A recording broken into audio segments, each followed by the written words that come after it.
ഇന്നത്തെ പൊതിച്ചോറൊന്ന് കണ്ട് നോക്കാം. ചോറ് എടുത്തിട്ടുണ്ട്, പിന്നെ ചമ്മന്തി,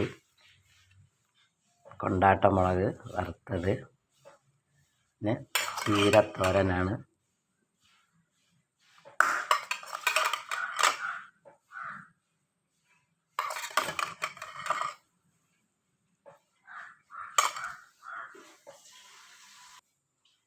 പിന്നെ കുറച്ച് മത്തി വറ്റിച്ചത്.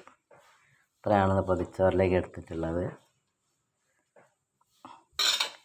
ചോറ്, ചമ്മന്തി, കൊണ്ടാട്ടം വറുത്തത്, ചീരത്തോരൻ, മത്തി വറ്റിച്ചത്.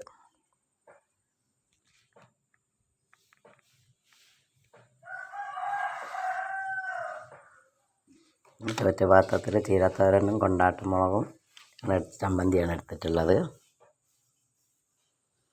ഒരു പൊതിച്ചോറും 2 ചോറ്റുപാത്രമാണ് എടുത്തിട്ടുള്ളത്.